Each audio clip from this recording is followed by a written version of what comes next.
welcome to the Lot Walkers podcast. Through right here. Today we're going to be talking about the top 10 mistakes people make when buying a car. Top 10? Yeah, top 10, man. Why not? This is, we used AI, pull up from multiple sources. It says 14 different sources. This is the list of the top 10. So I feel like we can talk about them all. I already pre-read them, so I feel like there's just a couple things that I don't think I necessarily agree with as far as like our dealership is concerned, but I'm interested to see if I can add any points too. yeah. So number one, I think, is something we're probably all going to be on the same page about. But number one is not doing enough research beforehand. Failing to research the vehicle's reliability, features, market value, and alternatives can lead to regrettable choices. And always trade research too. Yeah. Always compare models, read reviews, and check resale values to make an informed decision. Well, does reliability really matter? Well, it depends who you are. I feel like all the cars run. Yeah. I feel like it also depends if you're a new car buyer or used car buyer. That is true. That is true, yeah. Right. And how long you keep your cars for. So I've ran into situations where some people learn they have to put new tires on their car, and they're like, I'm trading it in.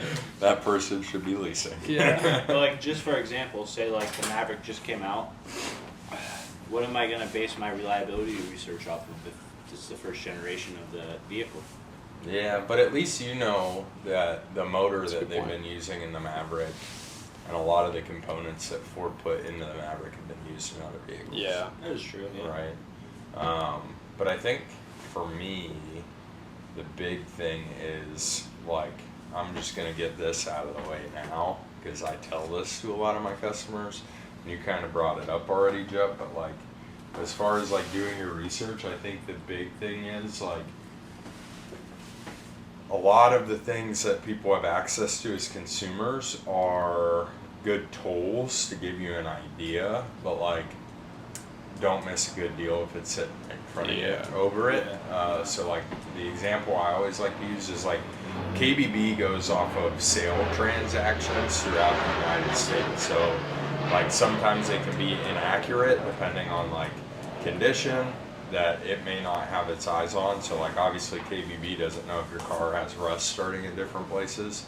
And then the other thing is like if you have an oddball trade and something that not everybody drives every day, like your trade might be worth less than what you think it is. Or on the flip side, like if you have a really nice clean example of something where a majority of them that are still on the road are rotted out, like you probably should be getting more money for that vehicle than somebody that has one that's in the normal condition of said vehicle. So I think that's where I kind of tell people to be careful. And the other thing that I think most people get butthurt about a little bit, and it's something that like you should know the kind of background for it, is the like fair, good, and excellent condition. Like the only people that care about the good, fair, excellent, poor condition grading are banks and auction houses. And the reason they put those gradings on there is those gradings are more tied to mileage than the actual condition of the car, so that a bank knows whether or not it's worth financing. So like if something is over like 120 or 130,000 miles, it doesn't matter how nice it is, it's probably going to get a poor grade on Carfax, KBB, whatever, just because of the fact that a bank is going to have a really hard time financing it unless it's a diesel truck. That's kind of the one oddball exception, but Yeah, there's so many places to do research now. There's kind of like no excuse not to, you know? Yeah. right. And coming in with some, going from the sales aspect of it, working with somebody who understands how much everything is valued at, they can see whether or not they're getting a good deal, and it makes it a lot easier to work the deal and make it so that it lines up perfectly. Like, especially, I love when people bring out a piece of paper that's got like some sort of trade value on it, you know, because then it means like, yes, you know what you're doing here, you know, and it just makes them feel more peace of mind when making the decision. Yeah. You know, To James' point, we're a Carfax dealer, so we use Carfax values. Yeah, So we're pretty good about that here. Yeah. But Fully transparent. Yeah. yeah. And then that is one thing that I love. Like we always are. If you look at any of our websites, especially our used cars, you see like market value, and then you'll see what we're selling it for, and there's huge gaps because what we try to do is we just try to make sure that we're presenting a great deal up front. Like I think the whole haggling thing is, I mean, it happens, but it's not something that we really have to worry about too much because we fairly price our vehicles really well.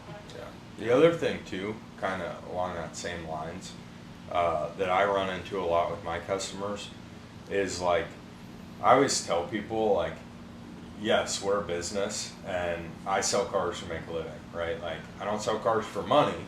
I can do that on my own on the side, right? If I really wanted just the money piece to it, but I sell cars to make a living. Like this is my job, my career. And the thing is like I have to set up deals in order to be able to continue to do that. So like if I'm giving you $5,000 or $6,000 off of a car, for example, right, with whatever rebates that we have, and then on top of that, taking out whatever markup I can out of the car. Yes, I'm going to try and take your trade in an aspect that's going to allow us to resell it and make some money, right? And I firmly tell people all the time that usually the answer lies in the middle, right? When you get into like the negotiation piece, it's like I'm comfortable making a little bit of money in the grand scheme of things, but the deal structure still has to make sense. So like you'd be hard pressed to find any dealer out there that is going to flatline a car, aka make no money off of it, and then also pay you retail for your car. Like that just it's a bad business model, right? So I think that's the one kind of thing that like it's a good thing to get yourself a good deal on a vehicle, but just understand that we are a business and we do have to keep the lights on. So Yeah. How do you feel about one price dealerships? Like I've seen some guys on TikToks at work where it's just like there's straight up no negotiating. It's kind of, sort of interesting too, because you really don't know what you're getting. right. And that's sort of the problem I have too, like AI structured, like Tesla and Carvana. It's like you can't negotiate. Right. They set the price. That's it. Yeah. Yeah. Yeah. I think too part of my dilemma with that is it takes away from the sales experience, right? Because like everybody wants to feel like they won and got a really good deal when they're buying a car. It's part of like the joy of it, right? Yeah. So when you start getting into that like one price stuff, it's kind of like going to the grocery store. Yeah. And if you're going to the grocery store to buy your truck, like I don't know, it's just not the same feeling to me at least. Yeah. But, the big thing is though too, like kind of you alluded at it, James, is I think it's like also really smart to realize like what kind of dealership you're going to. Like read the reviews, read into the dealership, because like where we are, we do way more volume than every other dealership around us, and we price things very, very well. So like we are inherently don't have as much markup in our vehicles. Yeah. So if you're looking to hunt for the same amount of dollars off, like I might not be able to match it, but I'm 99% sure I'm probably gonna have a better deal for whoever's looking for a car. So should we jump to number 2? Yes. Yeah, let's do it. Number 2, skipping the test drive. Many buyers overlook a thorough test drive, missing out on how the car handles in real conditions, which can reveal issues like comfort or performance problems. Yes. Drive the car. You should drive the car. I don't care if you've driven 10 of them and this is your 11th stop. You should drive it. Yeah. Because you never know. Even new cars too. Yeah, new cars. And that's the thing too. Like the way we appraise a used car, like you should do the same thing. You should walk around it, make sure there's no scratches. Take it up the road, make sure the tires are good, make sure the steering's good, all that sort of stuff. Because you can get a brand new car and we could pull the blanket off of it, ooh, shiny, but there could still be a cosmetic issue to it. So it's definitely very important. this is not a burger at McDonald's. Yeah. You know. I still check those too. Yeah. Right? Yeah. Make Like. sure there's no hair in it. Yeah, exactly. And so, I mean, just drive it. I mean, the whole part of the experience too. Even if you've fallen in love with another one that you've driven, and I don't know. It's scenario based, but you should still, if you're considering buying it, it's just like a watch. You're going to try the watch on, drive the car. Yeah, I tell people all the time I won't sell them anything until they drive it. Yeah, and because the thing is too is what if you get a woman? Right. Yeah. Yeah. It's not like we're sitting there driving the cars like down 90 and back every day Right. to see how well they run. Yeah, but Like- too, more than likely, you probably wouldn't know on a test drive if something was a Yeah. lemon. But I think like where it kind of like really gets me is like I'll tell people like, I want to check every single box before you sign paperwork because like I don't want to call in a week going, oh, I don't like it. You know what I mean? Yeah. It's like I want something that's like you park it in your driveway, you turn around, you're like, that's mine. You know what I Yeah. mean? So that's just kind of where I lie with that. And then like the other thing too is, it's like if you're out shopping for a new car, and this is just like personal opinion a little bit, but like that's like the test drive is where whoever is selling you the car, like you can tell how much they care or how good they are at their job by like they should be in the car with you on that test drive, barring any existential circumstances, showing you all the features, showing you what exactly you're buying and why it is a benefit to you and how it might aid you in your everyday use. So I think that's also a pretty important part for me Yeah. about test drives. Yeah. But Do you have anything to? Pretty straightforward. Test drive your vehicle before you buy it. Yeah. don't be an idiot. Just do it. All There's right. Scott Doolittle. We should ask him what he thinks. Oh yeah, we'll get a spotlight on him one day. someday. All right, number 3. This is a good one. Back to keep in mind, none of us are finance people, but something to talk about. Number 3, most common mistake is focusing only on the monthly payment. Shoppers often prioritize low monthly payments without considering the total cost, interest rates, loan term, which can result in paying more overall. Well, depends on how you look at it. I think if you're already locked into a car that you love and you're truly just trying to get the best deal you can on it, that's good. But if you're just walking into a dealership saying I'll take anything for $350 a month, don't do that. Yeah.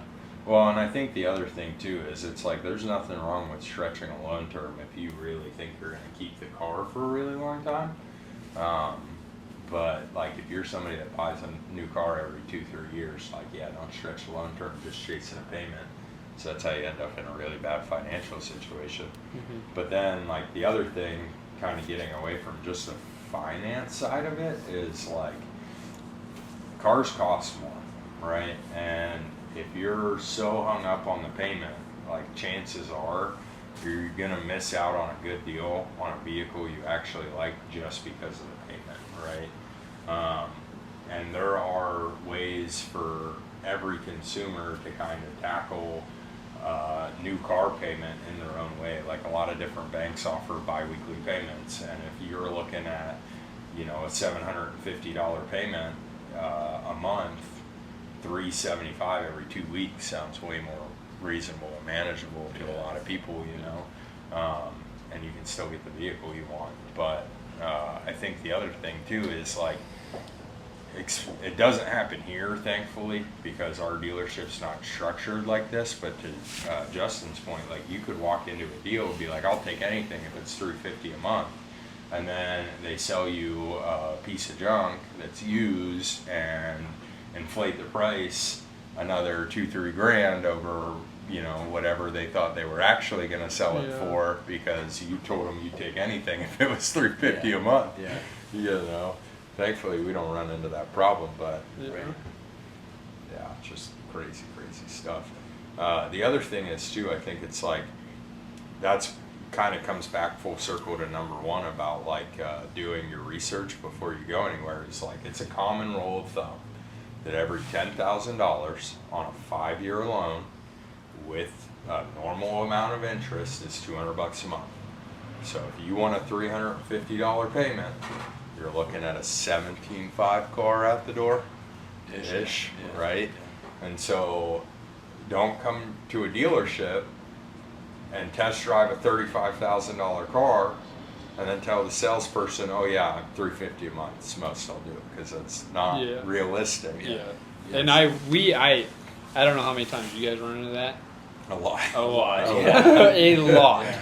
And I mean, the problem is, it's just, I don't know, people are comparing what they're paying right now for their used car that's 7 years old compared to our brand new car. Yeah. You know, then they think that nothing's changed. I don't understand where it makes sense, but it happens a lot. A lot. And that's what this is for, you know, to like sort of hopefully Share the information. educate the consumer into, you know, doing the process efficient as possible. Because it doesn't just help us out, but it helps you guys out. You know, you could get what you want at the price that you want by understanding these simple facts. So, all right, what's up next?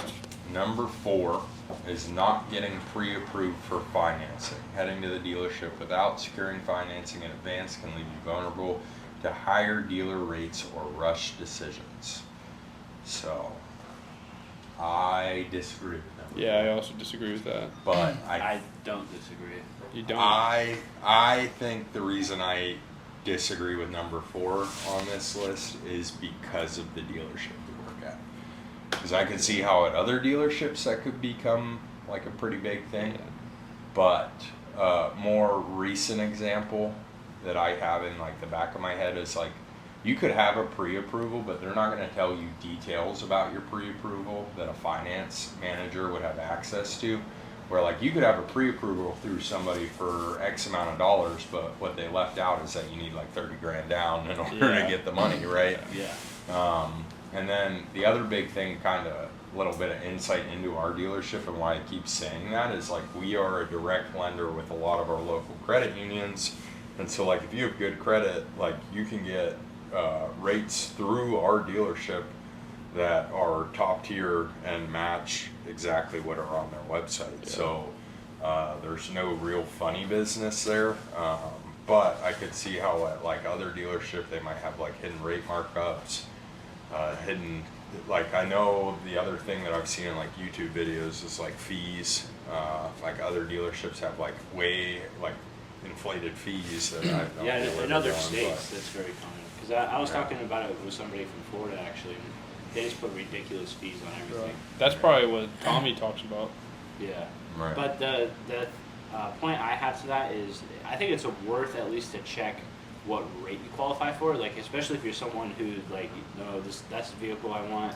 I know I got money to put down on it, and I know my credit's good. It's good to see what you qualify for. That way you can take that number and bring it to us and say, hey, if you can beat this, you know, Yeah. we all eat. Give us a chance, yeah. Well, and I think too, where you could kind of lump some, because I just skimmed through the list again real quick and I didn't see it on there, but I think another good way to go about it is like even if you aren't for sure if you're going to buy a car yet, don't want to take the credit hit of like getting a pre-approval, the big thing that'll help you is like just know your credit score and do the research aspect on credit score and how that affects what rates you're eligible for. Because like if you know your credit score, it's pretty easy to determine like, okay, am I like tier 0, tier 1? Am I what would be classified as like special finance? Is it going to be a little bit harder for me to get a loan? And that way you too can come to the dealership prepared, like, because if you are somebody that's working on rebuilding your credit, and you know you're going to need pay stubs, and you know you're going to need different documentation that somebody with, you know, top tier credit may not need, it helps you out so that you don't have to go running for those things. Yeah. You know, but I think knowing your credit score when you're shopping for a vehicle is definitely really important, because too, like I know at least for me, like if my customer knows their credit score, like I know, you know, what I can tell them to kind of expect before they even get to the finance office, right? But if somebody like has no idea, well, you're going to get just as blindsided as I am as your salesperson on what happens in the finance office. Where do you think they should check their credit? My personal favorite is like FICO, pretty much anything like that. Like I have a Discover card, so I can check it right on my Discover app. If you have like pretty much any credit card, which if you're somebody that's working on credit, you should have one of those. Any credit card app should have like ability in the app, free service to check your credit score. Only reason why I asked that is because Credit Karma. And Credit Karma is a nice resource, but it's not always accurate. It's inflated, right? Yeah. I've never used it. So. Yeah. I use it to see like my history and everything. Yeah, it's good for that kind of stuff. And I mean, the thing is too is based off of somebody's Credit Karma, I can make an assumption. I feel like I can make a safe assumption. It's probably either 30 to 40 points lower than what they told me. Well, and the funny thing I've noticed with FICO is it's usually higher than what FICO reports. Yeah. Like, I just bought a truck, and my FICO was like 20 points lower than what they actually pulled on me, which was kind of funny. But the other thing, too, kind of to that point, is if you're somebody that has locked your credit for whatever reason and you are car shopping, please unlock your credit 24 hours before you go to any dealerships. Otherwise, don't plan to leave with a car that day, because sometimes it does not unlock instantly. Yeah, it doesn't. That is a good thing to I know. ran into a situation where a lady had to unlock her credit, but she used her bank to help her freeze her credit. And so she had to go all the way out to the bank, which was about 20 miles from where we were, even though she already ran out there once before to grab a title, came back, and then she learned that she had to run back out there. Deal fell apart because time kills dealers. So. All right, number 5. Yes, sir. Falling in love with one model too quickly. Becoming attached to a specific car without exploring competitors can prevent you from finding better deals or more suitable options. That is, I agree. And a good example would be, I think, Toyota.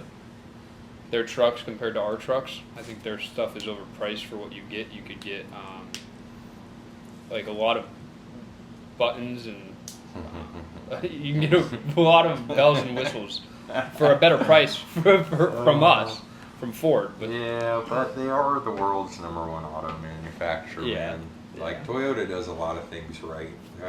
I think taking out like the brand differences and stuff, like the big thing is like, this is where you kind of get into like trusting your sales guy and stuff. Yeah. But like I think the more important thing to me is like the utility piece. yeah, Right? Because it's like if you are somebody that like, I've had it happen where it's like somebody comes in and they're like, I want an Explorer. I'm like, okay, what do you need an Explorer for? You got kids? Like you're buying a third row vehicle? And they're like, no, I don't have any kids. I want it to tow my boat. I'm like, okay, how much does your boat weigh?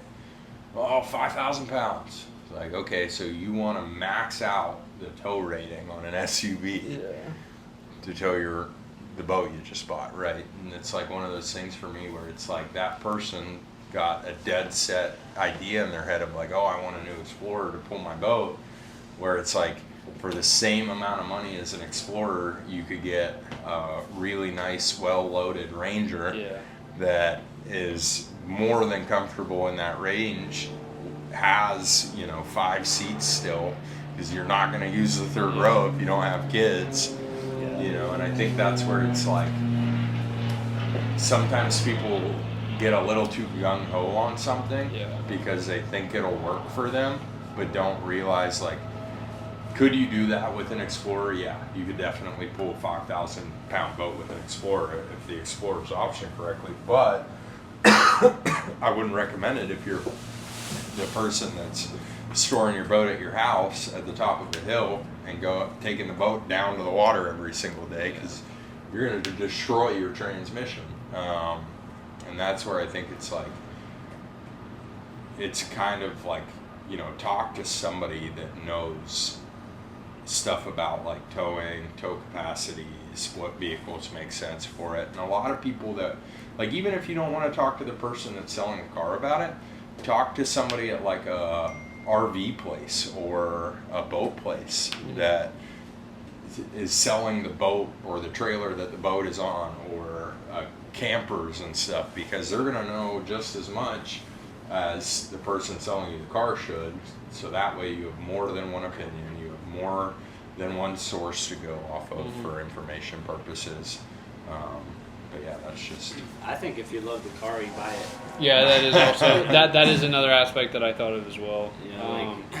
Like I'm not gonna really, I don't know, if I have a Porsche and I want a Ferrari, I'm just gonna get the Ferrari.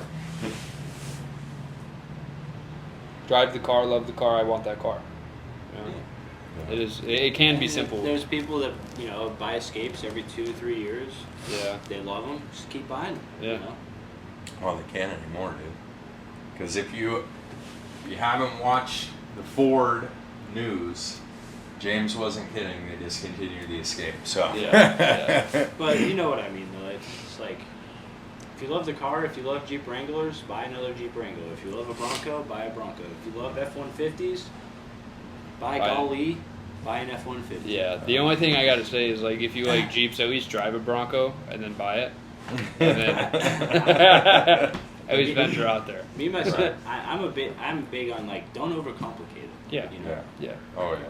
Because a lot of information gets you starting to feel overstimulated, and then you start getting frustrated. I really feel like I have customers that probably sit at home and look at spreadsheets of cars that they're interested in. It's too much. Like just pick out 5 that you like that you see online. Go test drive them, and then buy whatever one is either getting the best deal or the one you like the most. Yeah. Or whoever, like, what dealership you like the most too. Yeah. That's another important factor. Yeah. You should feel like a second home. Yeah. Well, should feel like your birthday if you're buying a car. Yeah.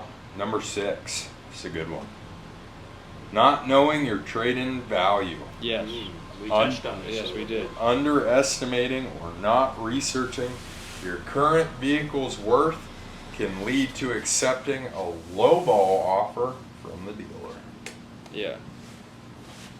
I feel like But understand that there is a difference between trade and retail value. Yes. Yes. You still have to be able to sell your car.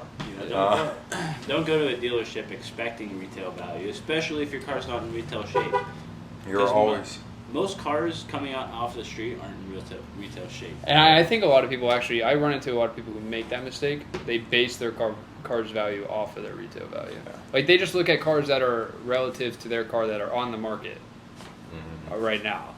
And it's like, we have to sell it for that much. Yeah. And that's, then you got to get into pack too. Yeah. Like, a lot of people don't realize that, like, when we take a vehicle in, like, we have to put markup on it in order to make money off the vehicle, but there's also just like a keep the lights on fee that's attached to every vehicle that's stocked into inventory, that goes into cleaning it, taking pictures of it, insurance on the car, because every car on a dealership lot has to be insured, right?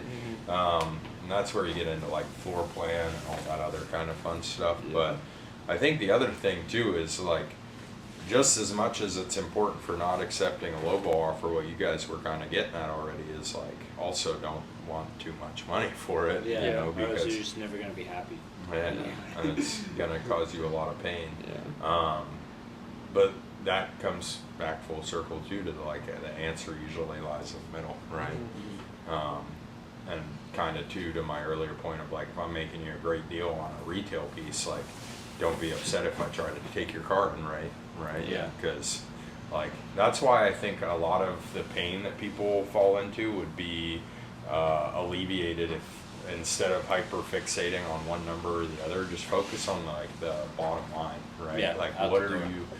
what are you liable for out the door? Like, what is your finance amount, right? Because, like, if you have $60,000 vehicle and a trade that trade-in value is, in your mind, like 20 grand, right? And I sell you ours for 55 and take yours in at 15, like, same thing, right? Yeah. Same deal structure. The out the door stays the same. The only difference is, like, I now have a chance to sell your car and make some money off of it, right? Yeah. Which is how, dealerships operate. That's stay how we open, eat food. Yeah, exactly. And feed our kids and Yeah. buy school event stuff. But yeah, I think it really becomes important to just like not only know it but be realistic about it. Yeah.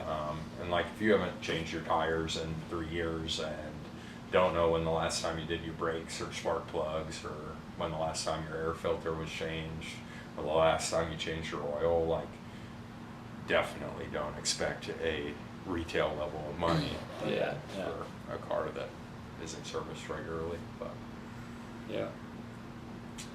I agree, because you got to think too. Most of everything we sell is pretty much fully serviced. At least to the most we can get it to go. Yeah. Yeah, because we're not gonna sell a car without putting any money into it. right. Are we ready for number 7? Yep. I am. Skipping the vehicle history report or inspection, especially for used cars.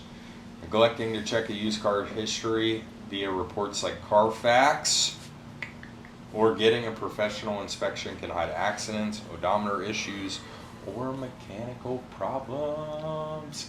Solid. This would be a good one for a plug for the Carfax buyback guarantee, maybe. Yeah. Well, I try to show that to most customers, anyways, and I Yeah. feel like probably most salespeople should do that. Right. But the thing about it is,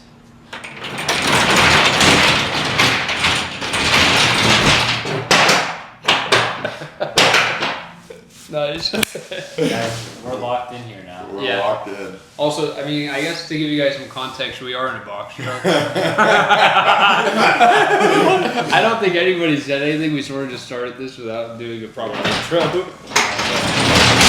I actually like the idea of keeping it down. There's a pass-through, it's no fun.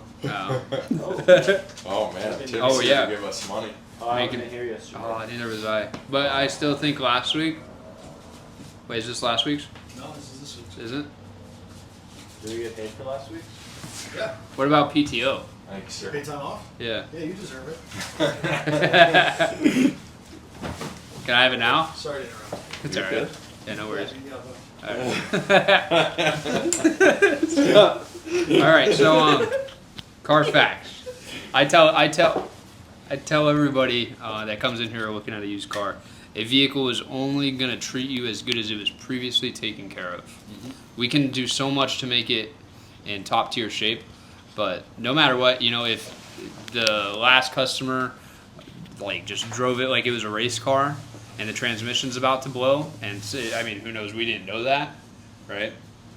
But you can always sort of just make an idea of how well the previous owner took care of it using Carfax, because Carfax goes over the service history reports. If it had any damages reported, it's going to have it on there.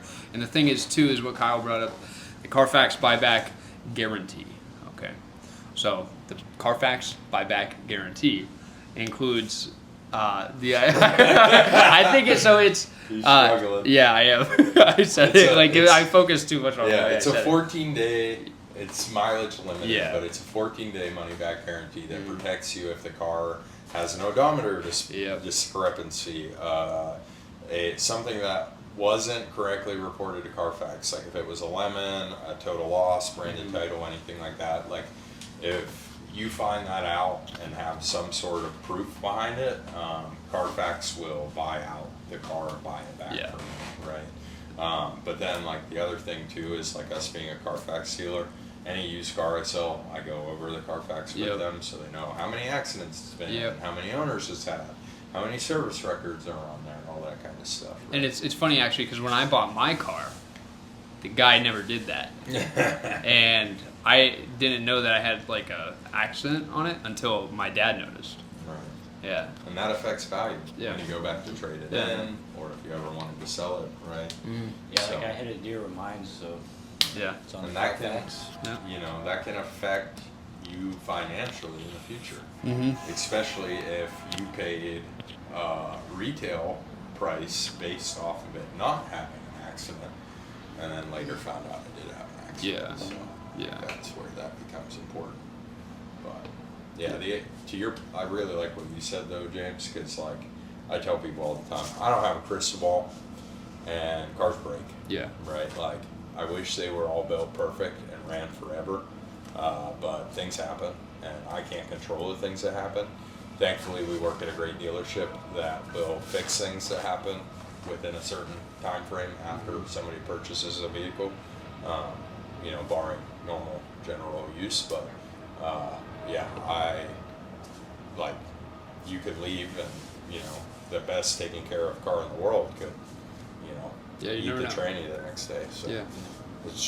it's a peace of mind thing Yeah. when the car's been serviced really well. And So, it's a beautiful thing that we're able to offer that through our amazing dealership. So amazing. So amazing. And we're actually we're award winners for All right. Car Like Fact. 5 times. Yeah, or something. 5 times. Yeah. I'm gonna hit number 8 Do it. because I think we're all gonna disagree with this one. Okay. Number 8 is shopping at only one dealership.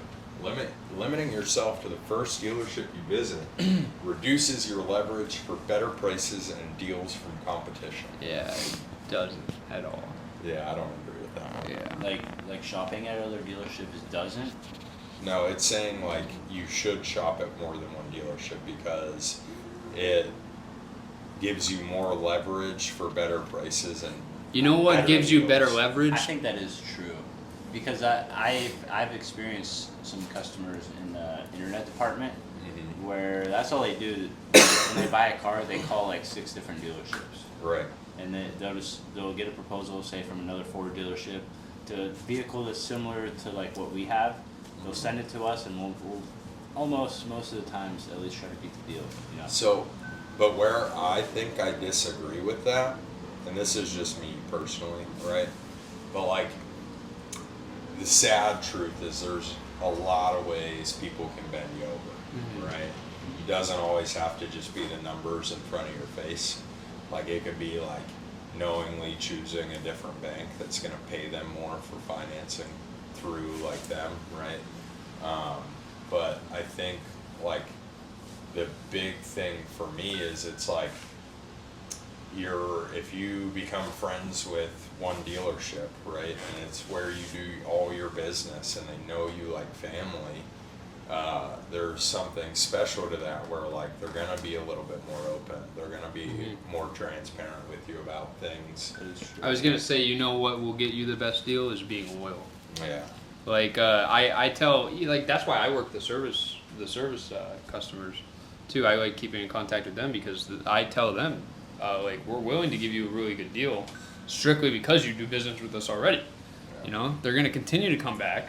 Most of the money that we would make or profit from a business standpoint is going to come from service anyways. I mean, that's where 5 times our money comes from. Yeah. So it's like, Look at the people that buy like fleets of commercial vehicles, right? Yeah. Like we'll sell them every single vehicle at invoice. yeah, Because we know that they're gonna bring their entire fleet to have it serviced here, Yeah. right? So it's like, and that's same with there was a golf that golf tournament that we all went to the other a few weeks ago. Like all the firefighters there, I got permission to tell them that any car they wanted invoice, you know.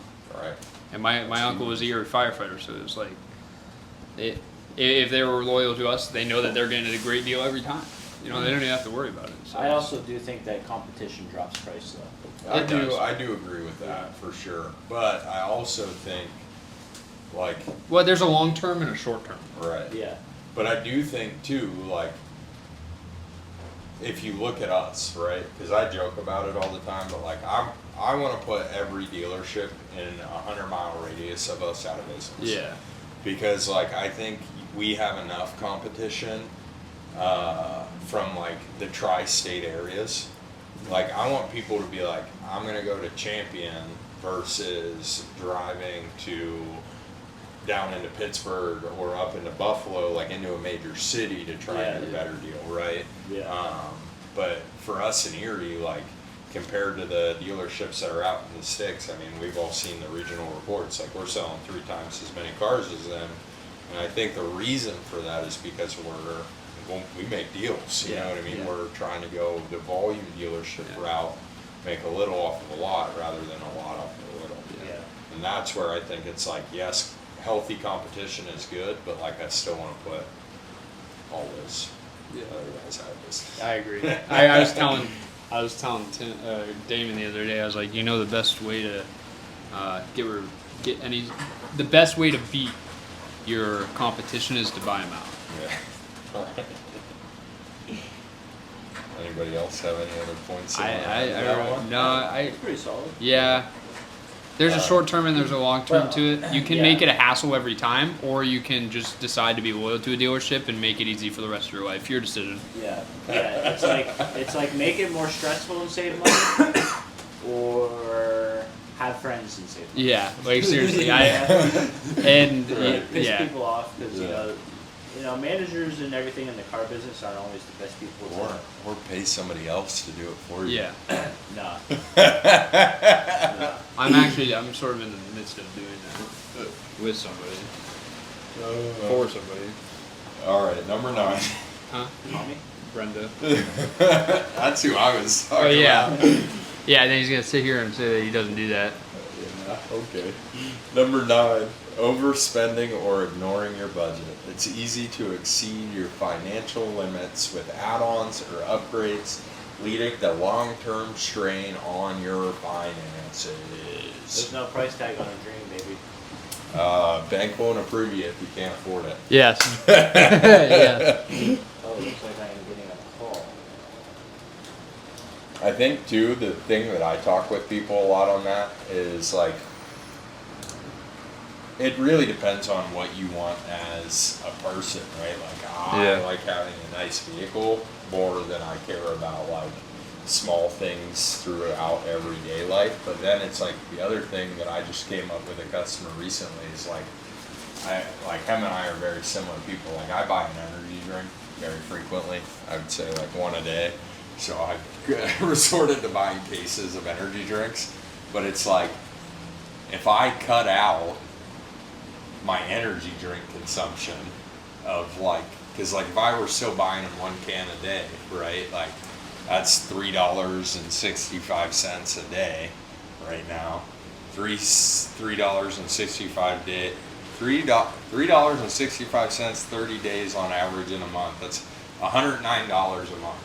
If I added $109 to my car payment right now, how much nicer of a vehicle could I have giving up energy drinks, right? So that's where I think like, it's not so much like for me about overspending, it's just knowing realistically like what your total budget is and how much of that you can afford your car payment. A good rule of thumb is the 50-50 rule. Like your house payment, your car payment, and your insurance payment should be about 50% of your income or less. Right? So, Yeah. Buy the Mustang. no. I thought about it. I should have. 531. 531. Oh. And think about it, if I stopped buying like protein shakes from Cofair and chocolate milk, I'd be able to do it. And the thing about that too is if you overspend, that's motivation to Start making more money. make more money. But see, I do really like that mindset too. Yeah. Buy the car first, make the money second. Yeah. I for some odd reason did that. Yeah. Or if you're really that worried about it, save up, pay cash. Yeah. There you go. It's always an option. Number 10 kind of falls in the same shit, but failing to negotiate effectively. Many buyers start negotiations from sticker price instead of building up from the invoice price, or they accept fees without questioning, missing out on savings. I heavily disagree with that. I have. Yeah, because You're not getting invoice, so like, unless you. I mean, it depends. yeah, it definitely depends for me, Yeah. but I think the big thing is like, this is a good rule of thumb for me. Everybody deserves a chance to pay full price. Yeah. Everybody. Because I work hard. I know James works hard. I know Justin works hard. I love when these guys, make a good living, and we don't make buku bucks. Floor in the dealership isn't marble. We are out here working so that we can enjoy certain aspects of our life. But I think the big thing that comes tied in with that is like, understand that vehicles don't have the markup people think they do. Prime example I had the other day is I sold a brand new Maverick There is from sticker price on an XLT Maverick, which is your middle of the pack Maverick. Sticker price to invoice is, well, on this particular Maverick was $650. I told these guys before I even got them inside I'd make them a deal, right? They wanted a bed cover. I was like, no problem. I'll get you guys a bed cover. Like, not a big deal, right? Came back down with the proposal sheet. Clear as day, they were getting a bed cover, a $400 bed cover for $0, right? And we are walking through the deal. They were like, yeah, it looks pretty good. Can you do any better on the price? And I was like, yeah, I could go up there and I could get them to cut the markup in half, but as soon as I do that, there goes the bed cover. So it's like, do you want the $400 bed cover, or do you want $300 off the car? Because like, that's the markup we have in it, right? And I think that's where it's like, okay, like, will somebody make you that deal? Probably, but like, it's like just back to being realistic about it, fair. Yeah. So at the end of the day, that's all it is. Yeah, and that's the thing too, is especially if you are going to try to negotiate, and I ask you where you got that number from when you try to shoot me an offer, and you say, I don't know, that's just how I'm feeling. Yeah. Like I'm gonna like smile at you, and I'm gonna say like, what am I supposed to do with that?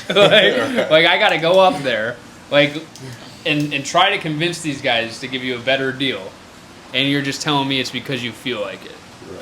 Like, there's absolutely no evidence to back up your claim. I like to tell people, if I'm going up there, I need to educate them to get a deal for you. And so, with that being said, you need to give me information. Usually, I'm the guy giving you information. But if you're going to sit here and try and negotiate with me, now I need information from you to go up there and tell them that our pricing is wrong. When what we do is we go over a 300-mile radius, same car, same mileage, same year. I guarantee you ours is priced better. And they usually fact check me on that, and I've never been wrong. And I mean, we're strategic about our pricing. And so I usually tell them, like, I need some sort of resource. I can't just take your word because you want a better deal than what's advertised, because our best price is usually always advertised in the first place. So my favorite thing is when somebody says that and they say, because it's what I can afford. So you just told me we need to be looking at a different vehicle then, yeah, right? Yeah. Because like, if you can't afford a very well-priced example of something, then you probably shouldn't buy it again. Yeah. Right. Yeah. And we've never had issues about pricing, but there has been times where we've had issues with being on the wrong car. Yeah. So. Pretty simple. Yeah, it is extremely simple. So according to Google, well, actually AI, taking Google references, those are the top 10 mistakes people make when buying a car. Yeah. Hopefully our insight was helpful to anybody about to go make a car buying decision. I think the big thing here, big takeaway would be just be well informed. Know what you're looking at, know what you're looking for, know roughly what fair price on one of those year, make, model would be around, as well as a rough idea of what you could get for your vehicle. Just keep in mind, if you don't like whatever offer a dealership is offering you on your current vehicle, feel free to sell it yourself. Facebook Marketplace is a wonderful tool. And just realize the hassles that come along with selling cars. Luckily, we get to do it every day. It's not easy. Yeah. And that's the whole reason why there's trade-in offers and private selling offers, Because it's hard to sell a car. It is. Like, it's not easy. So if you were to take your car yourself and sell it, you should get that extra money because you worked for it. Yeah. You know what I mean? Yeah. And if there's any questions that you guys had in your mind that we didn't answer, feel free to comment them. We can always touch base on it in future videos. Besides that, I think that's really all for today. Happy to be able to inform and educate. Thank you for joining us. Follow, subscribe.